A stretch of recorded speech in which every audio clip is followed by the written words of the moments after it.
To make explosives, he bought 10 bottles of dish soap and 50 bars of sulfur soap from the supermarket, then went to the slaughterhouse to purchase 500 pounds of pig intestines. He boiled these 3 ingredients together, filtered the mixture, and mixed them in the proper proportions to create highly explosive nitroglycerin. He then scooped a spoonful of nitroglycerin onto a flashlight and topped it with a layer of steel balls. Just like that, he had created a portable yet powerful flashlight cannon. But to take on ruthless gang members, a few flashlight cannons wouldn't be nearly enough. So Jimmy also planned to make more powerful triple emulsion explosives. However, an accident occurred during the manufacturing process. That day, his assistant accidentally dripped a drop of explosive onto his shoe, which instantly corroded it. The man stood frozen as if he had stepped on a landmine, not daring to move an inch. Jimmy quickly rushed over to help. He first gently took the test tube from his assistant's hand, then carefully removed the assistant's shoe. Throughout the entire process, he had to focus all his attention. One slight shake would detonate the explosive. The distance from the lab to the outside was less than 20 meters,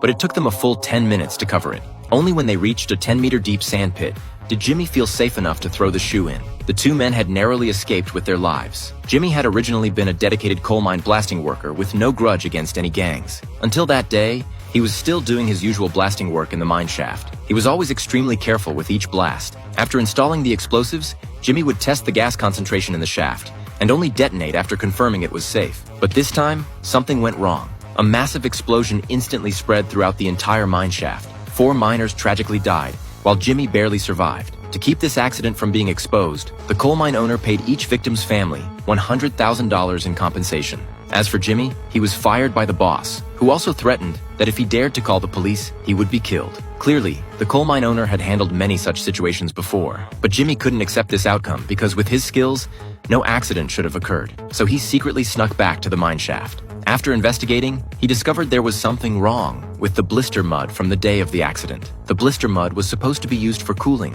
but he found gasoline in it. The gasoline had caused an open flame, which ignited the gas and triggered the massive explosion. However, the daily blister mud was distributed by the safety officer, so Jimmy must have been framed by him. To prove his innocence, Jimmy immediately kidnapped the safety officer and brought him before the coal mine owner. After seeing the evidence, the coal mine owner executed the safety officer without hesitation. Unexpectedly, the entire execution process was recorded by a mysterious person.